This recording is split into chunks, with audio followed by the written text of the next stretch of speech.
Our chalice lighting this morning comes from Howard Thurman. Our only responsibility is to love. Whether we are loved back, whether love becomes productive in ways we can measure, this is not our business. The nature of love is to love.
Good morning.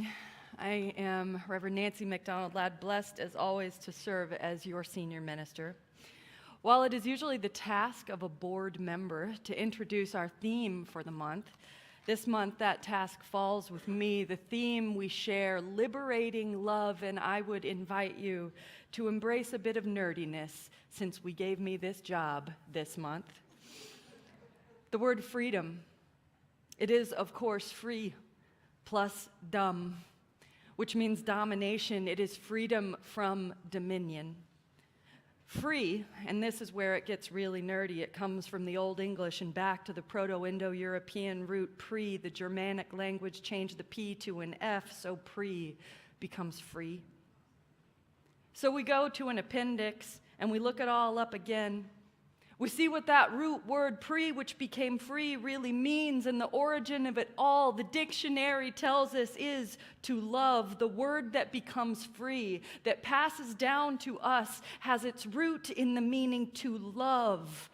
To be free is to love. Our theme this month of liberating love reminds us that the word that becomes free begins always, has its genesis and its heart in what it is to love. We share this theme because one statement of what unites us as Unitarian Universalists places liberating love at the very center of our shared faith. The love that sets us free. That is what we say is at the heart of who we are. A liberating love that somehow through the fire and the pain and the uncertainty and the struggle makes us free.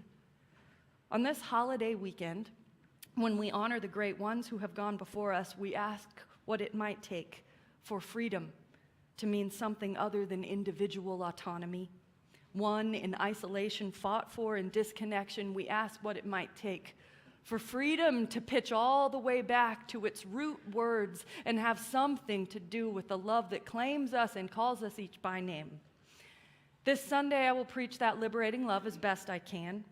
Next Sunday, we'll enact it with our hands and shared art and multi-generational worship. And on the last Sunday of this month, we'll welcome the widely acclaimed folk musician and LGBTQ icon Tret Fury to sing that love out loud in song. And so in this time together, we know that we cannot get free unless we all get free together. So may a liberating love guide our way forward in the weeks to come. You are welcome here. In your uncertainty and in your hope, in your tears and in your laughter, you are welcome here. And I invite the choir to come up for our opening hymn while you all turn to greet one another.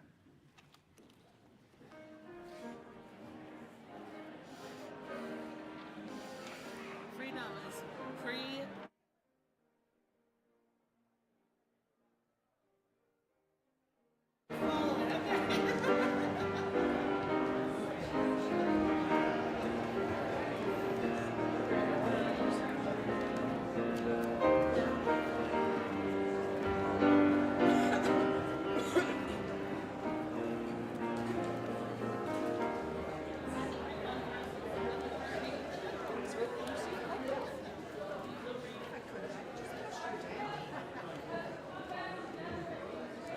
A river flowing in my soul. I'd like to invite you to move your body. Stand as you are willing and able as our choir leads us through. The lyrics will be right there on the back wall.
Today's prophetic voices comes from a story that was inspired by a poem called The Conference of the Birds by the Persian Sufi Muslim writer Fariduddin Altar.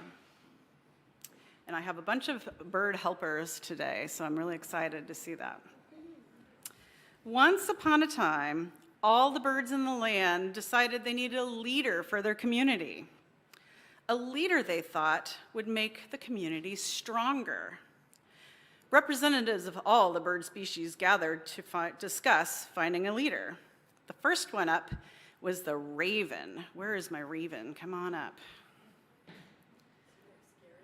No, it's a great raven. It's not a scary raven at all. It is dark, but it's not scary.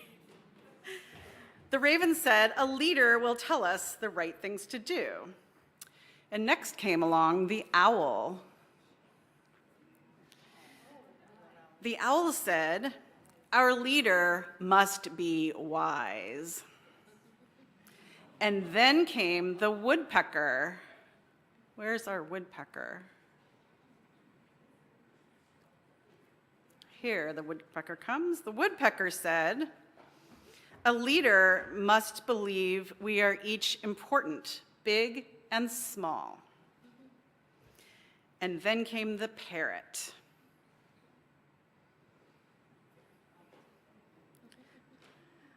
The parrot said, "I want a leader to be caring, like a friend." And next came the toucan.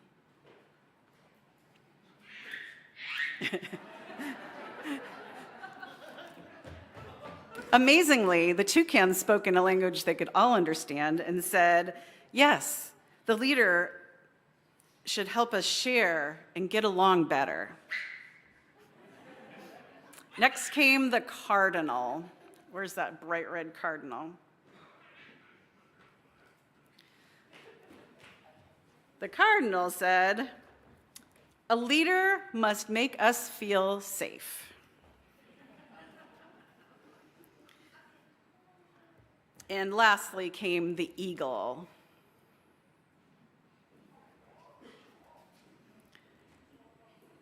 The eagle added some really great ideas. The eagle said, "I know where you can find such a leader. It's in the simorg that lives far from here." The birds were very excited. Be excited, birds. They were willing to go anywhere to find such a leader. "It might be dangerous," said the eagle. A few birds looked troubled, but all the birds voted and decided to go find the simorg. The eagle took off and all the birds followed. You can just fly around a little bit here. They flew at night, they flew in the sunshine. Days and days passed. Some birds got tired and left the group. Other birds were filled with doubt. How did they know that the simorg even existed? Only the eagle had ever heard of it. Some of the doubters dropped out, but the others kept flying. One valley was filled with a fiery mountain. All the birds were afraid. "I'm too small to make it over the mountain," lamented the cardinal. No, keep flying. We can make it together, and we can help you," said the eagle. And they did. The stronger flyers helped the weaker flyers. The birds with good vision helped find food for the group. Along the journey, the birds learned how to better respect, share, and care for each other. It seemed every bird had something special and unique to offer that made the journey easier. "Finally, we're here," said the eagle. The other birds looked around in anticipation. Where is this? Where is that simorg? "It's over here. Come over here," said the eagle. The other birds stood beside the eagle and realized they were on the edge of a lake. Can you guys all go near the eagle? The tallest, I think the eagle's the tallest, yep. They looked in that lake and they saw their own reflection. And then they understood. The simorg was not another bird. The simorg was all of them, and all of them were the simorg. They remembered that each of them had something good and strong and special inside of them, and that each bird had gifts to bring to their community.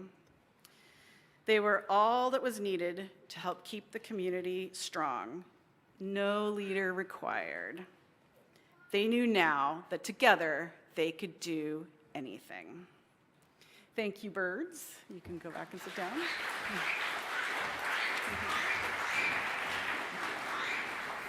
And at this time, children and their teachers are dismissed to their classes.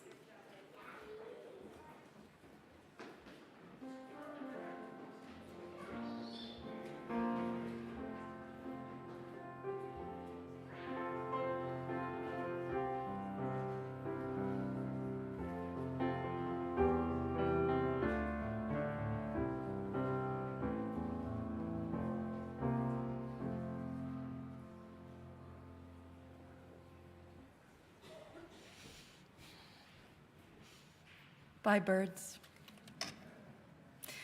We know that when we come together, we have no expectation that any of us arrives complete with all the answers we will need for the way ahead. We arrive with yearning, we arrive with heartbreak, we arrive with hope.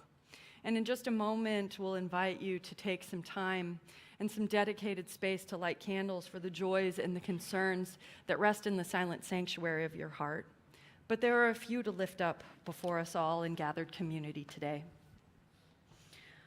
Firstly, as the proverbial drums of war beat ever louder, in places made sacred by the span of time, by the immensity of loss, We remember that there are, as James Baldwin taught us, no other people's children. In Gaza, in Ukraine, in the West Bank, around the world, those beating drums of war meet beating hearts that yearn for peace. We lift up also this week people in our own congregation and community, hurting, hoping, changing in the midst of transition, especially this week, Carol Middlebrook, as she recovers today in the hospital at Suburban. Carol is a little bit overwhelmed and not able to take a lot of phone calls right now, but you can find her partner Sherry's phone number in the River Road directory, or just drop us an email and we'll let you know. Cards are welcome in this time of recovery and of change for them and for so many. May we make a space for the ministry we share, for the love that challenges us and changes us, and for all that we can do only in community.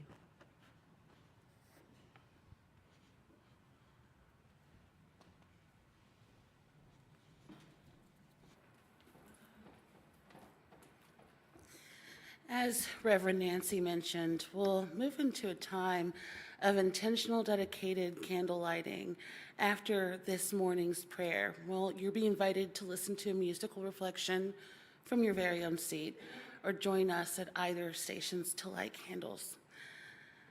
I invite you to root down, settle in deep, gather your attention, your spirit, perhaps closing your eyes and sensing these people around you, sensing this space even beyond these four walls.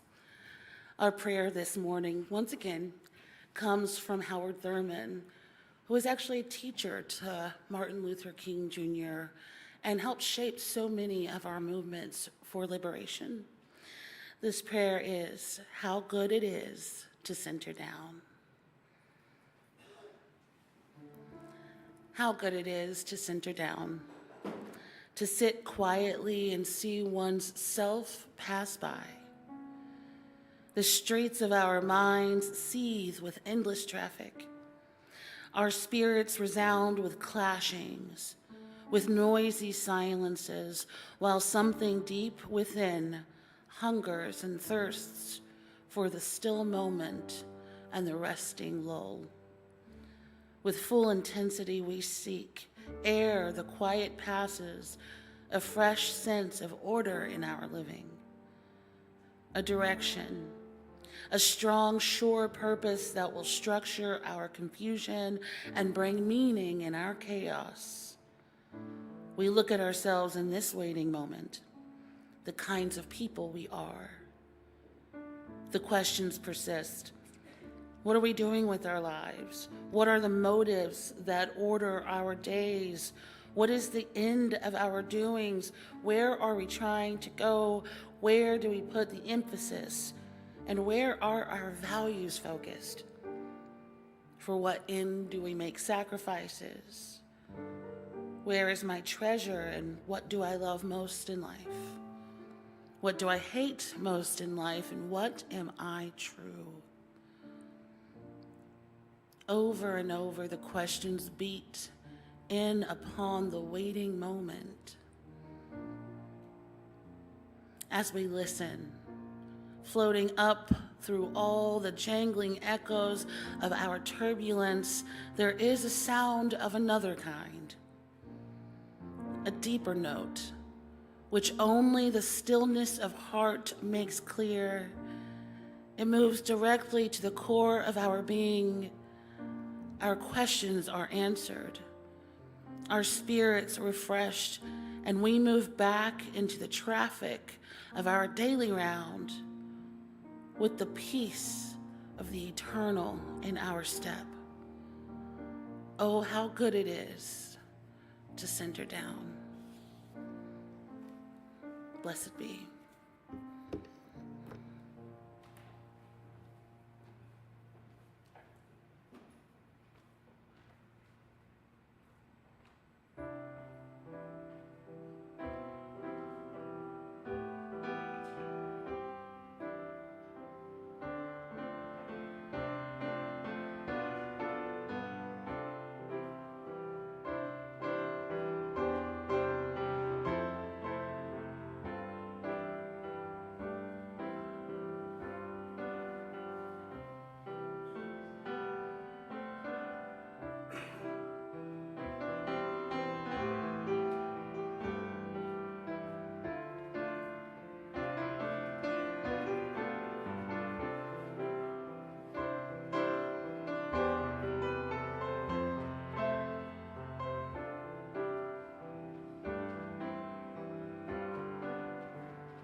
It is our practice each month to extend our offering to a community organization that uplifts and promotes the work of love and justice here and beyond.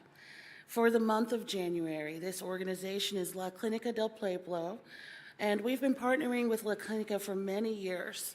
We've witnessed the life-saving work that this organization does in our community and beyond. And here to share more about La Clínica this morning is Brenda Barron, their Donor Relations Officer. Let's welcome Brenda this morning.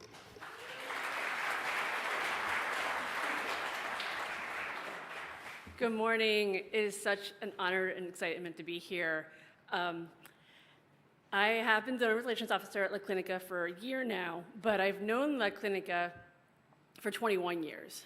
That's as long as I've been a Unitarian Universalist at All Souls Church in DC, which is La Clínica's neighbor. So I'm here today. I want to tell you that La Clínica is so much more than just a health clinic. I don't know. Oh, good. You have that scrolling. And so what you're seeing on the screen is we put boxes in our clinics and our community centers asking our patients and clients what La Clínica means to them. And so you're seeing a small snapshot of that will circulate as I'm speaking for the next minute or so.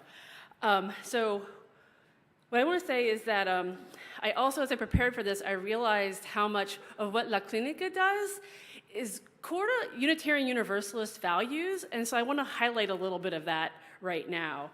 To start, though, La Clínica, we were founded 41 years ago by Salvadoran refugees, and we are grounded in equity and justice.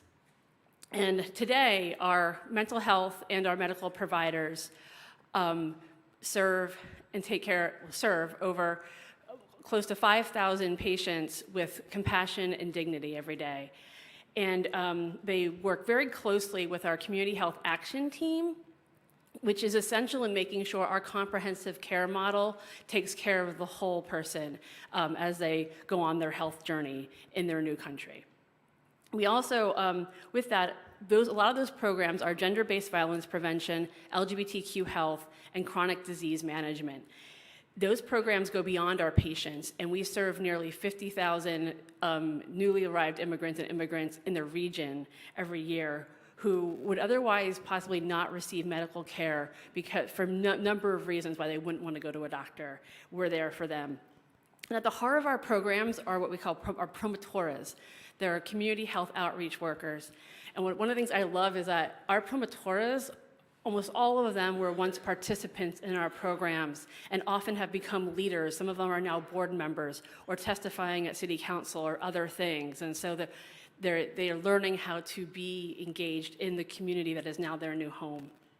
And I would be remiss right now not to mention the advocacy part, the democracy that's inherent in our justice work. And we are part of coalitions in DC and Maryland to make sure that there are just policies for our community. And a lot of the work that we do is we bring patient and client voices to city council, or the state legislature. And so if you're here, and you're not hi people online, but if you're here in the sanctuary today, please come visit afterwards if you want to learn more about how to connect with us during this Maryland legislative session. Last thing I want to say, and most important thing I really want to say, is a big reason our team is able to be flexible and provide the services that best meets the needs of our community is because of you. That our long-term partnership and the financial support you provide does allow us to have operations. However, what's most important is knowing that the most vulnerable immigrants in our community are cared about and they're in community with you. And quite honestly, that is priceless. And to me, one of the most important things. So thank you very much. I really truly believe that La Clínica and River Road's relationship is beloved community being realized. And that just kind of gives me chills to think about it because I hadn't thought about that. Even though I stare at All Souls every day when I'm in the office, it wasn't until preparing, talking to you, how I saw how our relationship and partnership really is beloved community. And so what I just really want to say right now is thank you for listening to me. Thank you for being part of this and your support. And please do stop by the table and say hi to me after the service. Or if you're online, you can find us at www.lcdp.org. I also have some things like our You Belong stuff and that you can pick up and connect. But again, it's an honor to be here today, and thank you so much for making all of this possible at La Clinica, and hopefully I'll talk to all of you after the service or online. Thanks.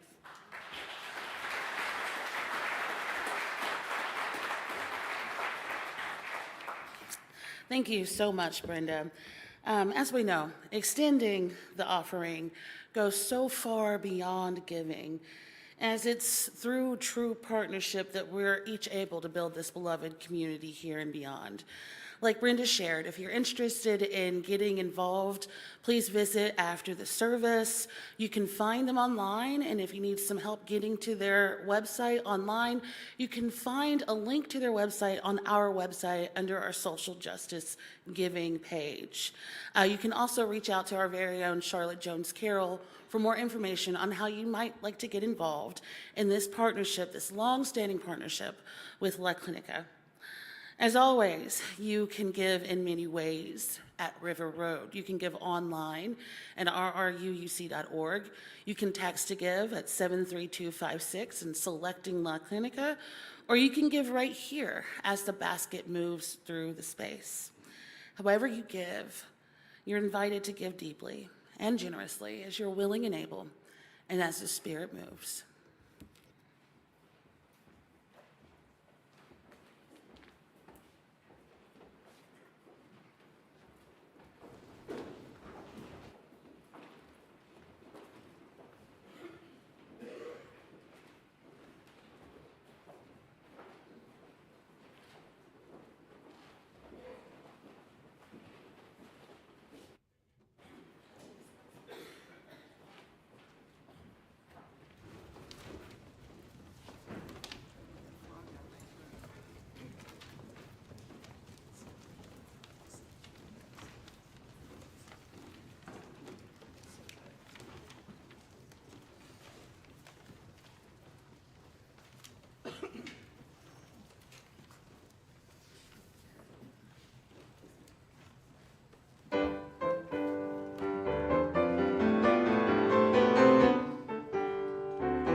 In January of 1956, James Baldwin was in exile in Paris, bracing himself for all that the year ahead would bring. When he would shortly publish Giovanni's Room, Baldwin's heartbreaking novel about two white men in love, finding a press back home in the United States had not been easy. The journey from thought to idea for this text was a risky one indeed. Baldwin, you see, had fled to Paris when he was just 24 years old, terrified, in his own words, that if he stayed here, in this place that had formed him as a young, gay, black man, surely he would end up in jail or dead. He'd kill somebody he feared, or worse, the whole world was aligned against not only him, but his very way of being. His selfhood, he found, was safer in France. So it was that he wrote this heartbreaking novel of these two men in love in France. Publishers, one after another rejected the text. Some told him not only that they would not publish it, but that he should burn it right there and then. This was a love not to be spoken of. This was a love too dangerous to share with the world. Even when it was finally published, Baldwin's author picture was removed at the last minute from the back flap of his own book, apparently because this study of queer love, scandalizing in and of itself, could not be further scandalized nor separated from its commercial viability by making it quite so obvious it was written by a black man. In January of 1956, on the cusp of that momentous time in his life and in America and in the world, everything James Baldwin loved, everyone he loved, was at risk because of his commitment to living that love out loud. And so he braced himself and he waited to come home. Meanwhile, in that same January of that same year of 1956, an ocean away in that embattled homeland Baldwin had fled, these United States, Martin Luther King was in Montgomery, Alabama, doing his best to keep himself and the movement together in the midst of the Montgomery bus boycott. This particular organized campaign had begun only a month previous, in December of 1955, when Rosa Parks served as the tip of the spear in a strategy years in the making, refusing to give up her seat on that segregated city bus and in the process changing the world. She did not do this alone.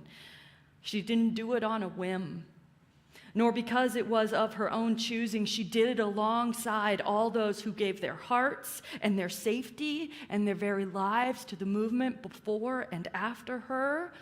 She was a part of something. She was a part of something Martin Luther King was working very hard to keep afloat in those literally fiery months of the first of the year, when nothing at all seemed certain in 1956, let alone destined.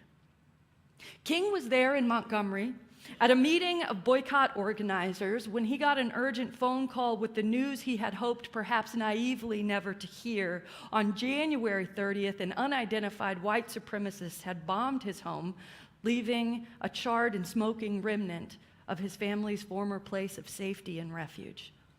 Somehow, by wonders and miracles, no one was hurt, but the forces of terror had gotten their point across, no less. Just as forces of terror get their point across now and always. For Martin to speak his nonviolent truth out loud over and over and over again in the streets of Montgomery meant certain and unavoidable risk to the people that he loved the most. Like James Baldwin hiding out in Paris, preparing to publish for the whole world to see the love that dared not speak its name. Everything that King loved and everyone he loved was at risk because of his commitment to living that love out loud. He too braced himself in January of 1956 because there was certainly more to come. These were the stakes. In many ways, these are the stakes when we proclaim a love that will not let us go. These were and are the stakes for speaking truths that the world would conspire to silence. And so it was that both of these men, the writer and the preacher, both of them utterly unable to avoid putting the very essence of their own loving, that which they held closest to their hearts, out there before a dangerous world. This is what liberating love asked of them. And yet in these days, even now, during year after year of commemorations of Martin Luther King's own birthday, even now, people with the remove of privilege and time speak of those times in American history at the dawn of the civil rights movement, for which one of these men was its most prominent voice, and the other perhaps its most searching intellect. We speak of those times as if all the change they brought about was really an inevitability, a natural progression from oppression to freedom, as if it were all a storybook in black and white that unfolded of its own accord, populated by the very special heroes of this world we have all been waiting for, heroes we imagine we will never see the likes of again. As if that love and the risk of holding it was a gauzy artifact of a former age, speaking what the nation was already prepared to hear, as if love were a safe thing to speak out loud then, or now, or ever. In 1956, today, what it took to change the world, what it takes to change the world, are people like these men whose acts of resistance are born not so much out of their own individual heroism or super special skills, but out of the love they both knew, a love so fierce and compelling that it would not let them go, even when it brought with it so much pain and the confrontation with powers and principalities that could very well cost them everything. Baldwin himself had no illusions about what love demands of us in public. In fact, he was of the opinion that love forces us to confront all manner of illusions in our private and our collective lives, including the illusion of our own freedom. Because if we love, he said, if we truly love anything or anyone at all, we are no longer free to ignore or deny or be silenced on the subject of that love. Instead, we are compelled against all odds to live in a way that manifests that love in the world. When we love, when we truly love, Baldwin said, all of our performance of righteousness and even our desire for personal safety is nothing compared to the incandescent need to build a world in which there is a place for exactly that kind of loving. You have to go the way your blood beats, he said. You cannot do anything else. If you don't live the only life you have, you will not live some other life. You won't live any life at all. And so to live for them, for Baldwin and for King, was to express the very specific love that they knew, a love that laid a claim on them and would not let them go no matter the cost, because they were not and had never been free to silence it. This is not the love that we find in all the saccharine tributes of Valentine's Day, all wrapped up in ribbons. You guys know I hate preaching on Valentine's Day and Mother's Day. This is not the love that we wrap around Hallmark holidays. It is a love that is not sweet, that is not gauzy. I frankly don't have a whole lot to say about that kind of love. Instead, it is a risky love with demands for those times, and these love, Baldwin believed, was not only the thing that constrains and that claims us, but the thing that forces us into confrontations with ourselves and with the world. Sometimes confrontations we might honestly rather avoid. In his words, love takes off the masks we fear we cannot live without, but know we cannot live within. It leaves us bare before the world, unable to hide any more than we could hide the nose upon our own faces. It demands of us that we make bold choices when all the options for hiding are stripped away. For Dr. King, the love that stripped away all the hiding was a very specific love that he knew for his people, for his church, for Black America itself, for his congregation, his family, his ancestors, and yes, those children, grandparents now today, whom he dreamed of in that mountaintop of his mind. There was a particularity to that love, a specificity, this community, his family, the Black experience of this nation, the love he felt deep down in his bones in these specific contexts demanded something. It compelled not just him and not just his form of resistance, but all those who made and make a way for Black liberation today, born specifically and uniquely out of the experience of preaching a message of hope in Black America. As with Dr. King, only a very specific, personal, and particular love can inspire universality. We do not fall in love in abstract, right? The notion of people does not compel us to take any risks. The idea of a place has never felt like home. Ask any parent who looks upon the face of their child and realizes with the weight of a freight train that every single child deserves to be loved as much as you love those little hands and those little feet right in front of you. There are no other people's children, said Baldwin. There are only these babies, our babies, these beloveds across every national border. No one risks it all in the abstract, and love is made risky because of its specificity. This is why they went to firebomb King's own house. This is why Baldwin had to flee his home and his family, because his love put them at risk, because the world-changing love they represented had its genesis in the very specific love of the very specific people and communities that gave them birth. The paradox of liberatory love is this: that once, as the poets say, we let the soft animal of our body love what it loves, who it loves, in the specific instances of our daily lives.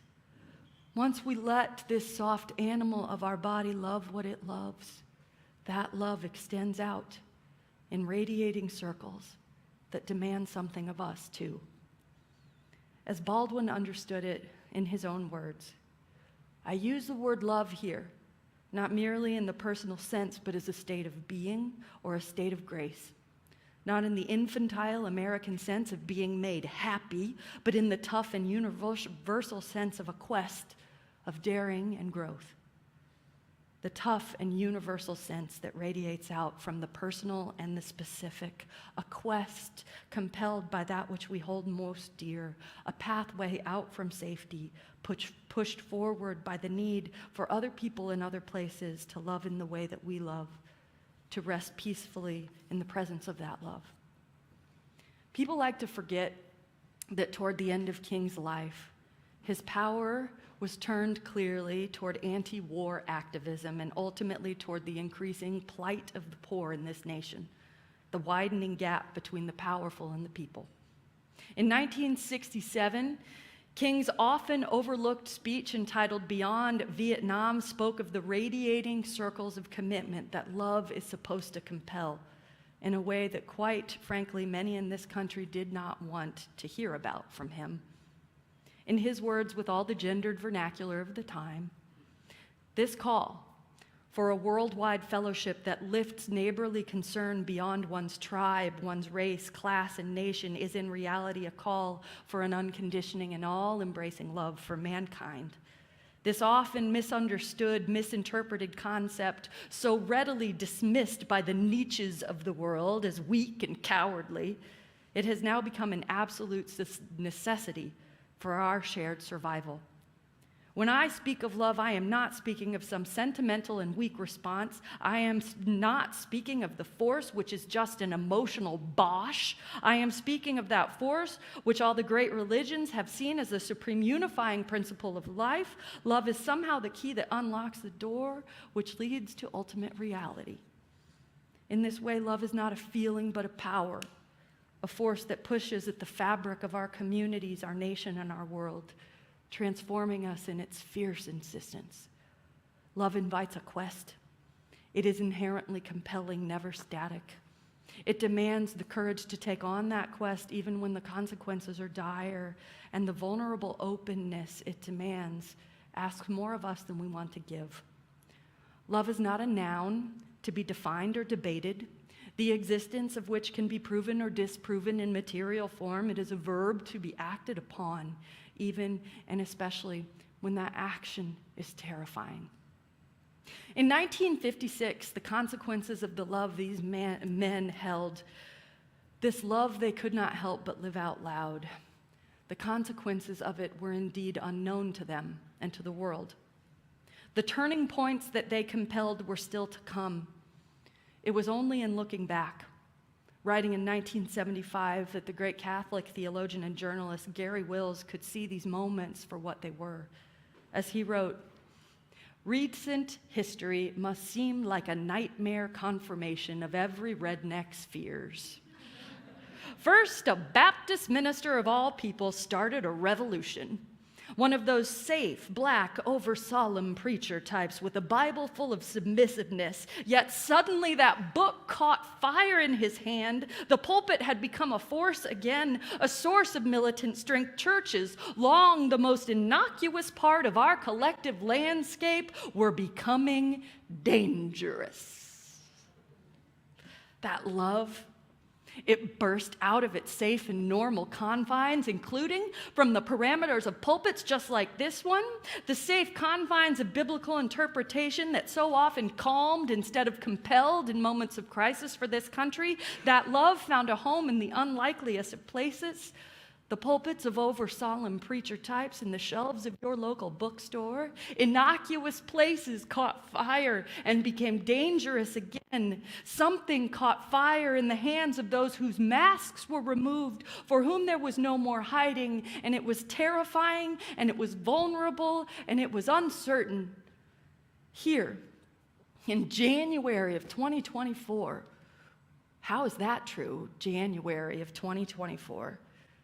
Sense that so many of us perceive not only the pain of this world, but the deep risk and divisiveness of the time to come. The ways in which this world and this nation will break our hearts while breaking the very bodies and beings of people around the world, caught in the grip of so many overlapping forms of hatred, and the complete incompetence and inaction from powerful people that continue to feed it. The political winds will blow hot and hard around us in the months to come, in ways we cannot now fully imagine nor control.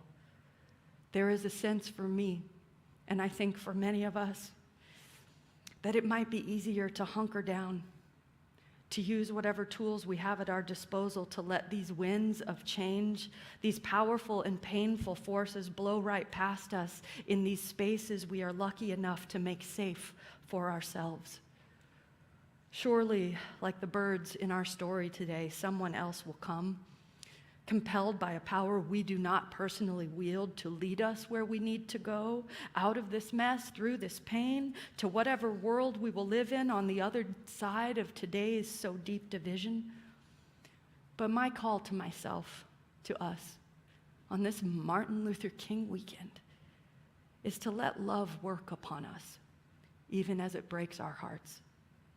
Starting as the great ones always did, with the particular, the specific, our families, our communities, our congregation, our people, all in need of commitments that push and shape us in new ways that perhaps we would much prefer to ignore.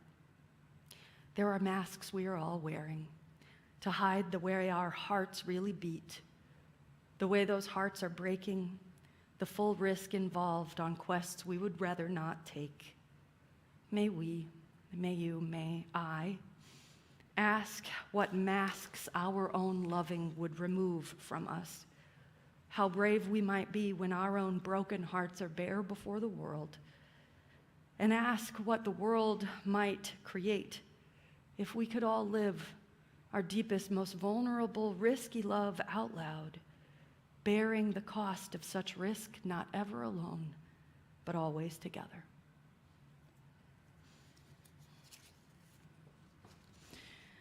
We're going to sing a closing hymn today.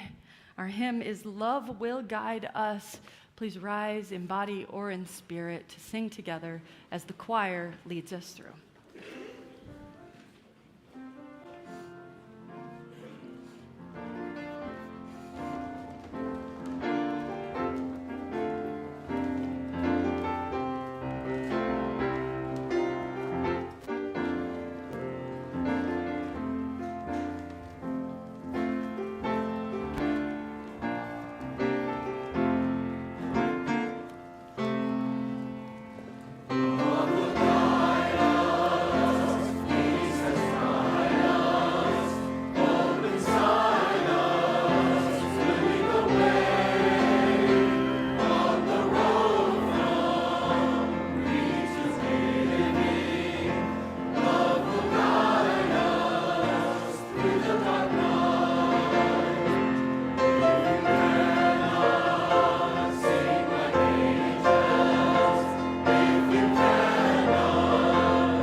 Oh my, you're staying up here.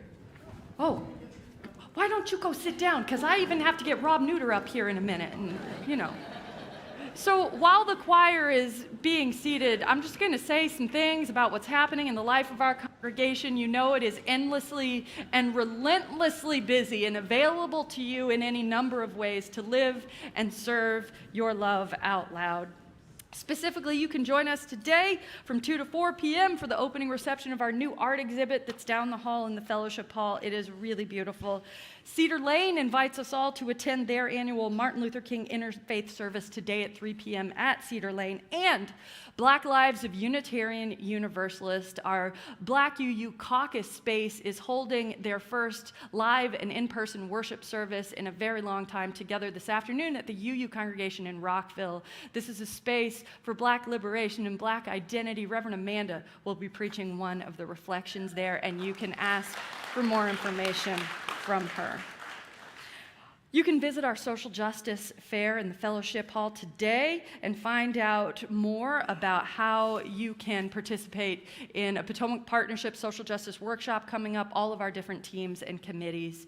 And our Earth Ministries Climate Reset Workshop starts today at 11:15 in room 24. Heidi Mordhorst, can people find you if they need you? You can learn how to assess your home habits and influence local and state policies to increase climate care and justice. You can also perform in the Winter Cabaret, Coming Back, My People, on February 24th for the first time in 3 years.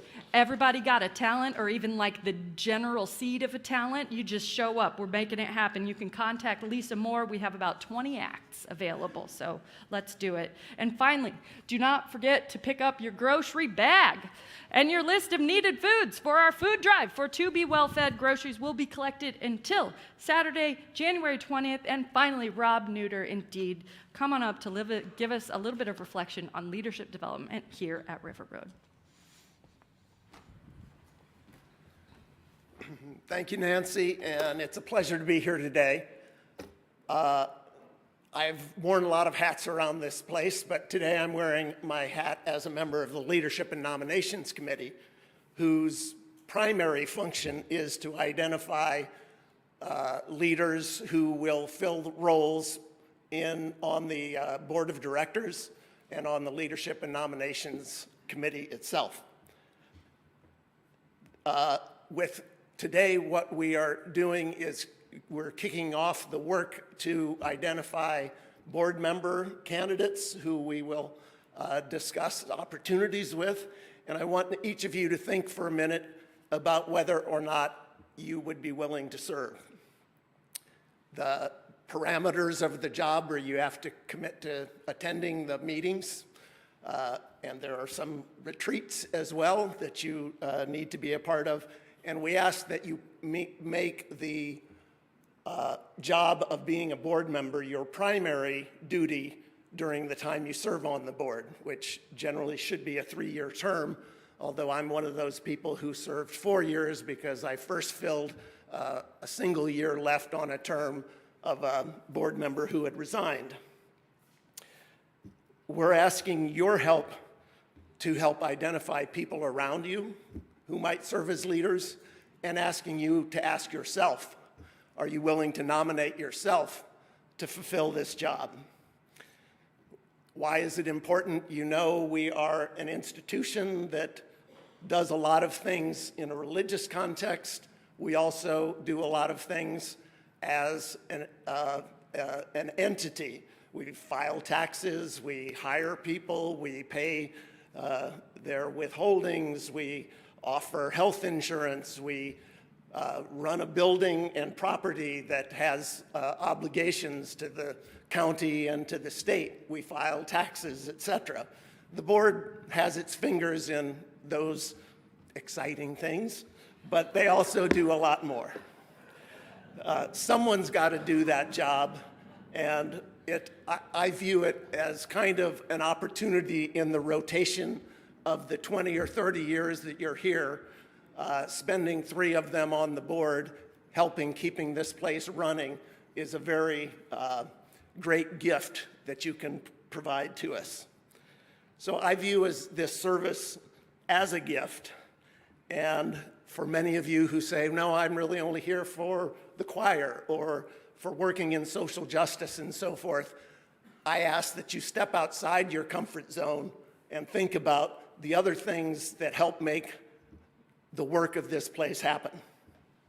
I'm going to go back to my years on the board and just mention 4 things which were great learning experiences for me.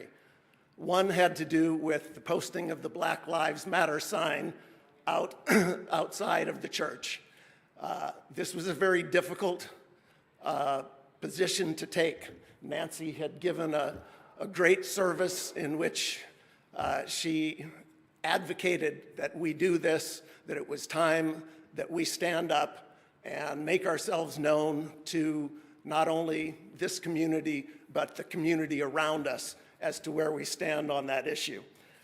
And there were difficulties. It was a fraught decision. Some people felt that it was offensive to some people. We lost people in terms of members deciding to go elsewhere. But we worked very hard, and I particularly worked with Rita Parks to figure out a way that without going through some very complicated machinations, we could get that sign posted, and it's been there pretty much ever since. A second item I was involved with was operating the visioning process, in which we decided to create the tagline that sort of was adopted early in Nancy's tenure here. And that process involved a lot of town hall meetings and discussions, and I collected over 1,000 yellow Post-it notes of things that people said what were important to them and what they looked to River Road to provide them. So if you take those 1,000 Post-it notes with 5 to 10 words on each one, we had 5 or 10,000 words to describe ourselves, and we wanted to get it down to 3. And we did, with some minor modifications since then. When you look at our website, we stand for community, spirit, and service. And I think that still holds true 10 years or more after the fact. A third important decision was the board at that time had to address the question of health insurance for our employees here at River Road. We were not paying either some or all of some of the employees' health insurance. Ginger Luke, our associate minister at the time, made a very strong plea to the board that in order to live our values, we needed to step up and support our employees in a way that cost us money. It was difficult to work the budget so that we could afford to do this, but she called for us to live our values, and we did. And then the final thing is, it was just after my board service, I worked on what I call the Potomac Partnership Conception Committee, where we worked with a number of folks in this room and at Cedar Lane and Fairfax. And part of the work we did was to do a survey of what it is that people in these 3 Unitarian congregations really want and need. And the one single thing that stood out to me is that for the most part, what did people identify as a truly meaningful experience was when they've had to work hard with other people to try to get a job done that's difficult to do. And if you want to fulfill that, scratch that itch, serve on the board, because you will have those things in front of you. The final thing I'll say is that in my view, service is a spiritual practice. It's an expression of the love that Nancy talked about, the love for all of you around us who we see every Sunday and on Tuesday nights and Thursday nights and in our spaces at home as well as our space here. I ask that if you want to gain great personal satisfaction and you want to invest in yourself and in this place, please consider serving on the board and let one of the members of the Leadership and Nominations Committee know of your interest. Thank you.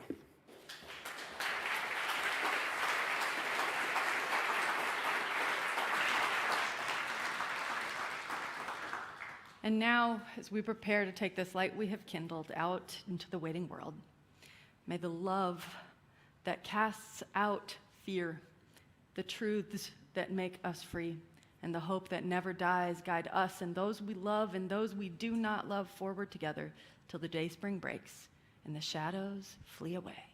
Amen.